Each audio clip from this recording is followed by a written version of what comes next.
আসসালামু আলাইকুম। @রোমানাশুমি ব্লগ থেকে আমি শুনে চলে এলাম নতুন একটি রেসিপির সঙ্গে। আজকে করব আলুর পরোটা।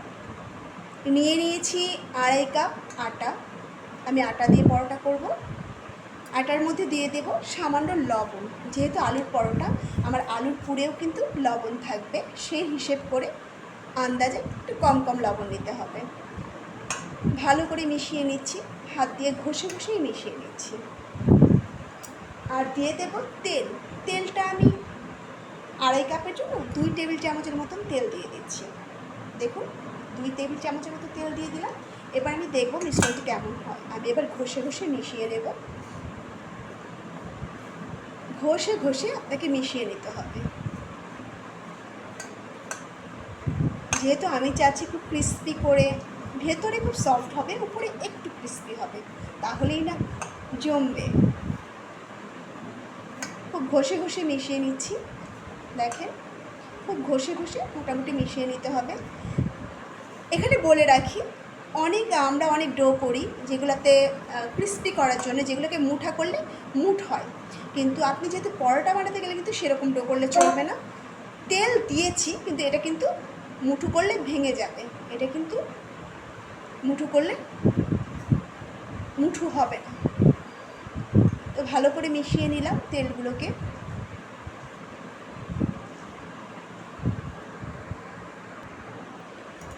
আমার ঘষে ঘষে মেশানো হয়ে গেছে। এবার নিয়ে নিয়েছি ফুটন্ত পানি, গরম ফুটন্ত পানি। এবার আমি অল্প অল্প করে ঢালবো এবং একটা ডো তৈরি করবো। পানিটা কিন্তু গরম নিয়েছি আমি। জাস্ট একবার ফুটে ওঠার পর আমি পানিটা নামিয়ে এনেছি। দেখেন, একবারে পানি দেবেন না, তাতে করে খুব বেশি নরম হয়ে যাওয়ার চান্সেস থাকে ডো। অল্প অল্প করে দেব এবং একটা ডো তৈরি করব।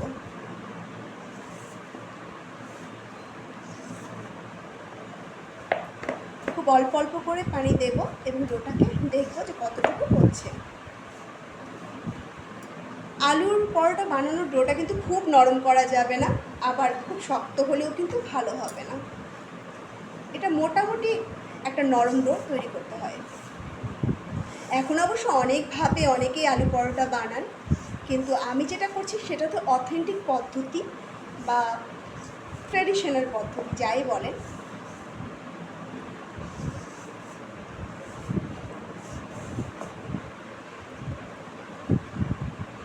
এই পর্যায়ে হাত লাগাতে হবে।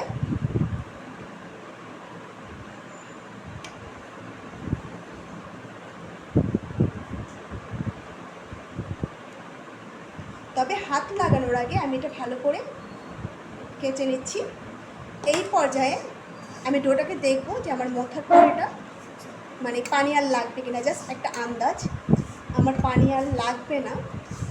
তো এই পর্যায়ে আমি ডোটাকে ঢেকে 5-6 মিনিটের জন্য রেখে দেবো। জাস্ট 5-6 মিনিটের জন্য ঢেকে রাখবো।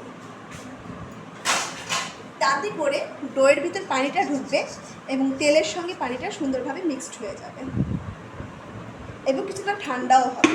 তো আমি ঢেকে রেখে দিচ্ছি 5-6 মিনিটের জন্য।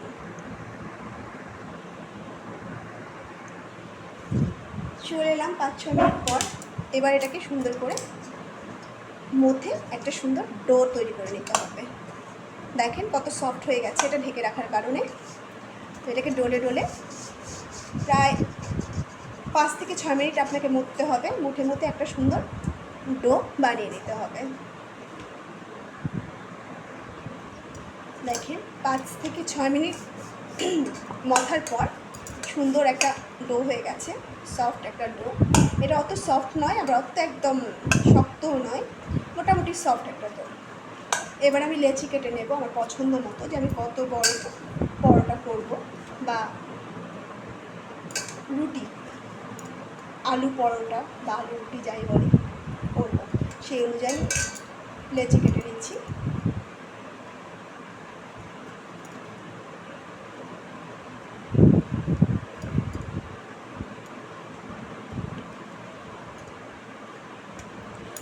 আর যেহেতু ভিতরে আমি পুর দেব, সেহেতু আপনার একটু আটাটা একটু বেশিই লাগবে। যত বড় করতে চাইবেন নর্মাল রুটির যে বা পরোটার যে আটা হয় তার থেকে একটু বেশি আটা নেবেন, তাতে করে সুন্দর হবে। তো দেখেন হয়ে গেছে আমার লেচি কাটা। এবার আমি এটাকে ঢেকে একটু সাইডে রেখে দিচ্ছি, চলে যাচ্ছি পুর তৈরি করতে। আমি একটা বড় সাইজের আলু সেদ্ধ করে চটকে নিয়েছি। খুব ভালো করে চটকাতে হবে যেন এটার ভেতরে কোনো লাম্পস না থাকে। লাম্পস থাকলে কিন্তু পরোটাটা ভালো হবে না, বেলার সময় ছিঁড়ে যাবে। চেষ্টা করবেন যত লাম্পস কম থাকে বা না থাকে। খুব ভালো করে মেখে নিতে হবে জিনিসটাকে। এবার দিয়ে দেব কিছু মশলা। মশলা বলতে দিয়ে দিচ্ছি পেঁয়াজ কুচি। পেঁয়াজ কুচি অবশ্যই আপনারা আপনাদের পছন্দ মতো দেবেন, যে যতটুকু খেতে চান সেই রকম দেবেন। দিয়ে দিচ্ছি লবণ, নর্মাল লবণ। কাঁচামরিচ কুচি, কাঁচামরিচটা একদম ঝিরিঝিরি করে কুচি করে নিতে হবে। পেঁয়াজের ক্ষেত্রেও কিন্তু সেম, একদম ঝুড়ি ঝুড়ি করে কাটতে হবে, যতটুকু ছোট করা সম্ভব দিয়ে দিচ্ছি, না হলে কিন্তু বেলার সময় বেজে যাবে। দিয়ে দিচ্ছি জিরা বাটা, 1/2 চামচ জিরা বাটা। দিয়ে দেব 1/2 চামচ ধনে গুঁড়া। দিয়ে দেব চাট মশলা, এখানে চাট মশলা নিয়েছি, এটা আমি 1/2 চামচই নিয়েছি। এবার সবগুলো উপকরণ আমি একসঙ্গে দিয়ে সুন্দর করে মাখিয়ে নেব। সুন্দর করে চটকে চটকে মাখিয়ে নিতে হবে।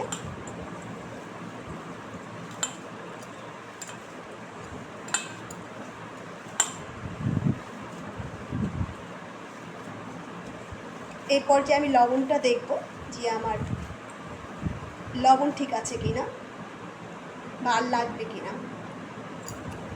না, লবণ ঠিকই আছে, আমার আর লবণ লাগবে না। এখন এই আলুর ডোটা থেকেও আমাকে লেচি কাটতে হবে বা ভেতরে দেওয়ার জন্য পুরটা রেডি করতে হবে। আমার পুরটা অলমোস্ট রেডি। এবার আমি এটাকে ছোট ছোট করে কেটে নেব। তার আগে আমি দেখে নেব আমার পরোটার ডো কয়টা হয়েছে বা লেচি কয়টা হয়েছে। চলেন একটু গুনে দেখি। 1 2 3 4 5 6 7 8 9 10টা লেচি হয়েছে। তো আমি পুরটাকেও 10 ভাগে ভাগ করব। 1 2 3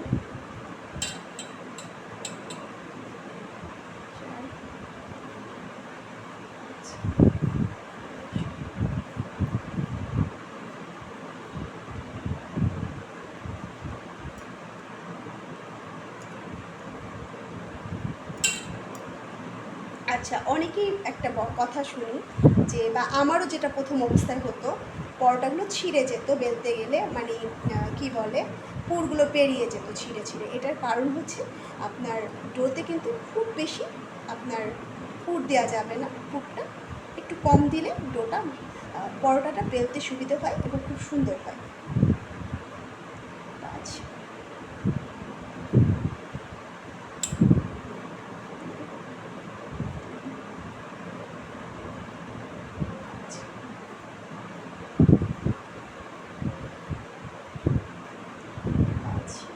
পাঁচ ছয় সাত আট নয় 10। সো আমার 10টা পুর হয়ে গেছে। আমি আমার ডো অনুযায়ী পুরটা করে নিলাম। এবার পুরটাকে একটু গোল করে নেব।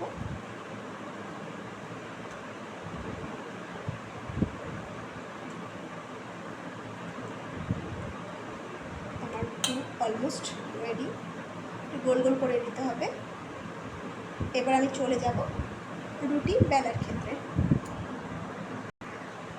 আমি ছোট ছোট করে রুটি বানিয়ে নিয়েছি, দেখেন পুরগুলো ভরার জন্য খুব ছোট ছোট রুটি বানিয়ে নিয়েছি। এবার আমি এগুলোর ভিতরে পুর করবো। একটা করে পুর রাখবো, একটু চ্যাপটা করে দেব এবং এইভাবে দেখেন এভাবে মুড়ে দেব।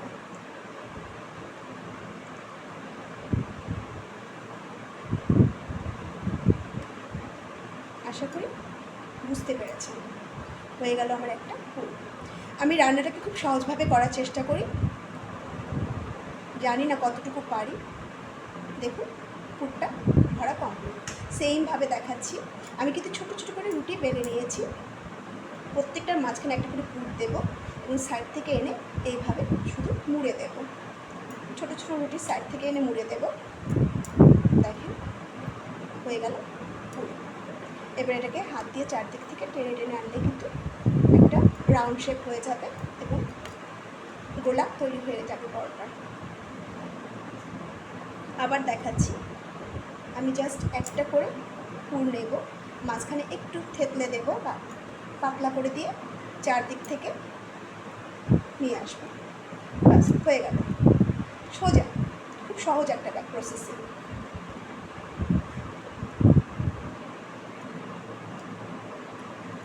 হয়ে গেল। এইভাবে আমি সবগুলোতে ভরে নেব, পুর ভরে নেব। আমার সবগুলোতে পুর ভরা হয়ে গেছে। এবার এগুলো রুটি বেলার জন্য প্রস্তুত। তো দেখেন আমার 10টাই হয়ে গেছে। এবার আমি এগুলোকে রুটি বেলে নেব। বেলার সময় সাইডগুলো আগে বেলতে হবে, লক্ষ্য করুন। এই সাইডগুলো আলতো করে আগে বেলতে হবে এবং খুব চাপ দিয়ে বেলা যাবে না, ঠিক আছে? এবং মাঝখানটা পরে বেলে নিতে হবে। আর এই রুটি কিন্তু খুব পাতলা হবে না, একটু মোটা মোটা হবে পরোটাগুলো, না হলে কিন্তু আপনি যদি খুব বেশি পাতলা করতে গেলে পুরগুলো বেরিয়ে যাবে। দেখতেই পাচ্ছেন।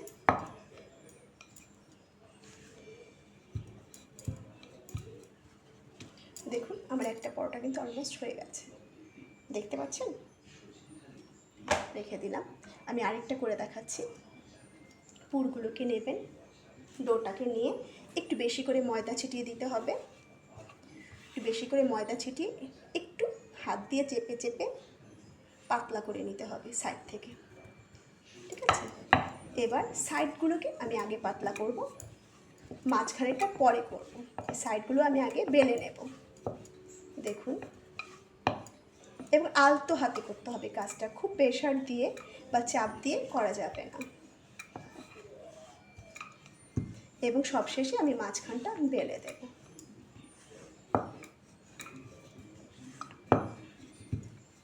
দেখুন মাঝখানটা বেলে নিচ্ছি।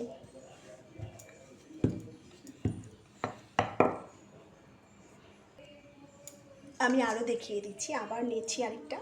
দেখুন একটু বেশি করে ময়দা দেবেন বা আটা দেবেন। আমি যেহেতু আটা দিয়ে করছি আমি আটাই দিচ্ছি। বেশি করে আটা দিয়ে একটু হাত দিয়ে প্রেস করে করে এভাবে চেপে চেপে একটা, এবার সাইড থেকে আমি বেলা শুরু করব। সাইড থেকে বেলবো, দেখেন আমি সাইড থেকে কিন্তু বেলে বেলে রুটিটাকে বড় করব।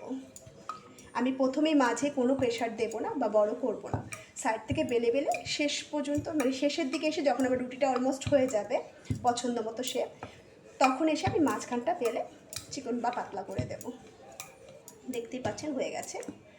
এবং এটা আরেকটা টিপস বলে রাখি, এরকম একটার উপর আরেকটা রাখবেন না, ছড়িয়ে ছড়িয়ে রাখতে হবে আপনাকে।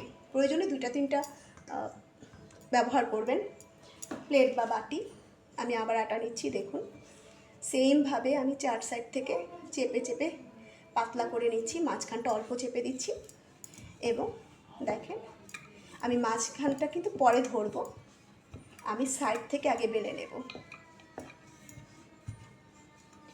এই রুটি একটার উপর একটা রাখতে গেলে, এই পরোটা যদি একটার গায়ে একটা সেটে যায় বা লেগে যায় তাহলে কিন্তু পুরো রুটিটাই নষ্ট হয়ে যাবে বা পরোটাই নষ্ট হয়ে যাবে।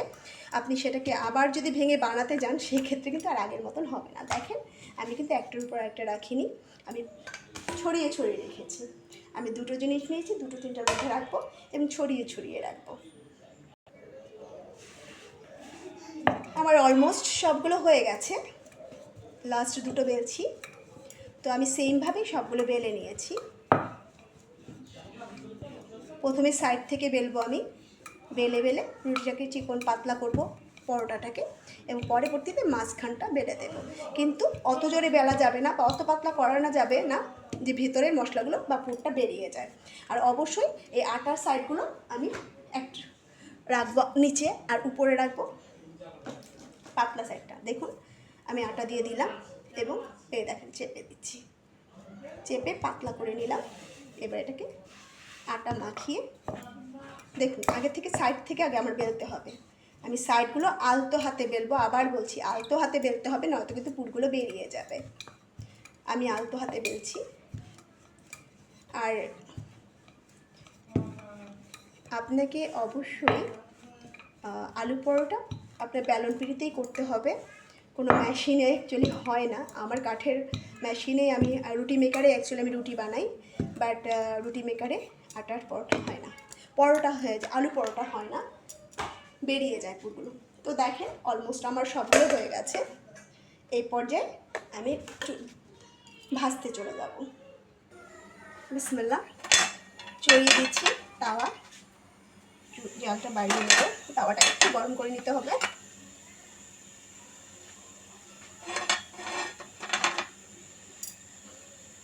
সামান্য তেল দিয়ে নেব, সামান্য তেল দিয়ে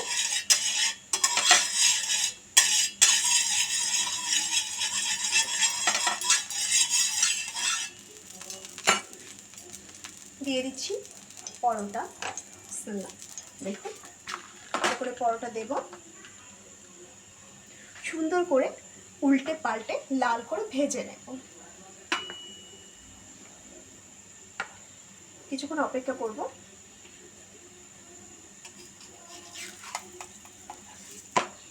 দেখুন উল্টে দিলাম।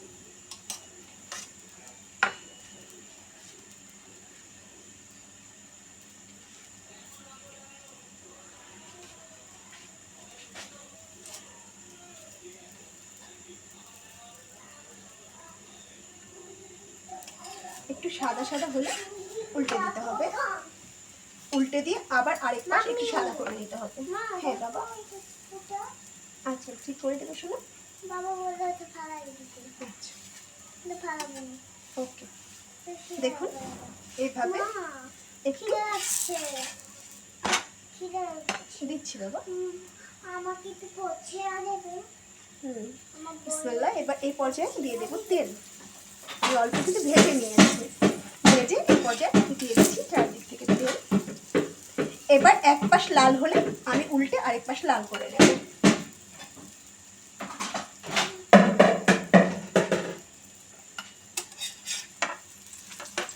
এবার দেখুন আরেক পাশ আমি লাল করে নিচ্ছি।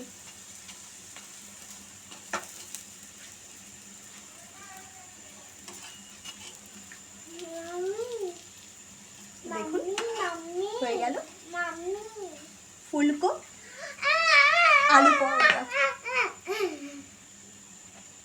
দেখুন আমি দুই পাশ সুন্দর করে লাল লাল করে ভেজে নিয়েছি।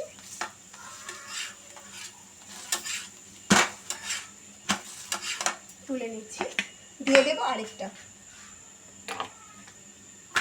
দেখুন আমি এক পাশ একটু সাদা হওয়া পর্যন্ত অপেক্ষা করব, করে উল্টে দেব।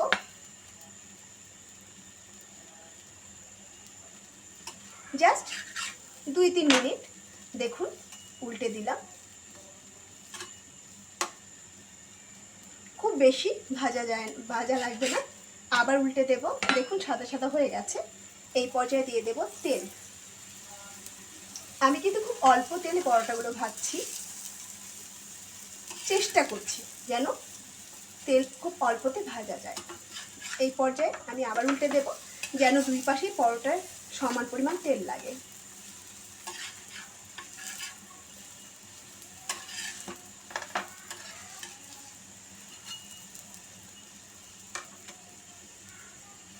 খুন্তি দিয়ে চেপে চেপে ভেজে নেব। উল্টে দিচ্ছি। একটা সাইড বেশিক্ষণ রাখা যাবে না, তাতে করে পুড়ে যাওয়ার একটা চান্স থাকে।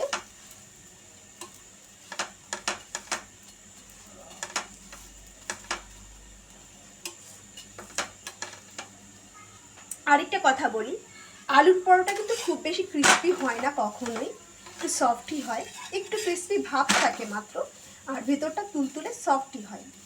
আপনার অন্যান্য পরোটার মতো আলু পরোটা কিন্তু ক্রিস্পি হবে না বা মুচমুচে হবে না। দেখুন তৈরি হয়ে গেল আমার আরেকটা আলু পরোটা। দিয়ে দিচ্ছি আরেকটা। এভাবে আমি সবগুলো ভেজে নেব। দেখুন ভেজে নিচ্ছি, আমি কিন্তু খুব অল্প তেলে ভাজছি, চিপচিপে হচ্ছে না, ঠিক আছে। উল্টে পাল্টে লাল করে ভেজে নিতে হবে।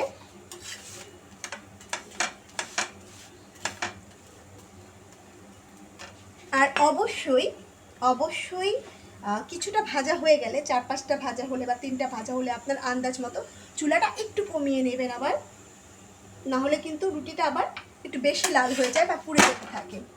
তো এই জন্য আপনার চুলার জালটা একটু কমিয়ে নিতে হবে, তাওয়াটা খুব বেশি গরম হয়ে গেলে। দেখুন চেপে চেপে চেপে চেপে লাল করে বা পছন্দ মতো ভেজে নিতে হবে। প্রয়োজনে একটু একটু একটু করে তেল দেবেন, এমন না যে আমাকে একবারে তেল দিতে হবে আর দেওয়া যাবে না, বিষয়টা ওরকম নয়। অল্প অল্প তেল দিয়ে আমি একটু শুকনো শুকনো করে ভেজে নিচ্ছি, কারণ মানে খুব বেশি তেল হলে কিন্তু জিনিসটা খেতে ভালো লাগে না।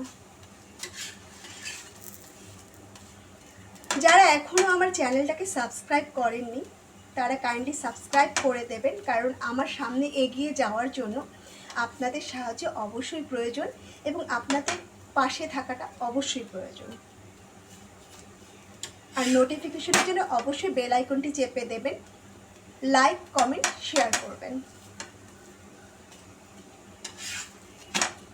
আর শিক্ষার কোনো বয়স নাই, শিক্ষার কোনো শেষ নাই, জন্ম থেকে মৃত্যু পর্যন্ত মানুষ শিক্ষা গ্রহণ করতে পারে। তো আমার যদি কোনো ভুল প্রান্তি হয় বা আমার হতেই পারে যে আমার একটা ভুল হচ্ছে বা আমার রেসিপিতে কোনো ভুল আছে, অবশ্যই কমেন্টস করবেন, আমারটা শুধরে দেবেন এবং আমাকে শিখিয়ে দেবেন যে কী করলে ভালো হয় বা কোন পদ্ধতিটা বেস্ট হয়। তো এভাবে আমি সবগুলো ভেজে নেব।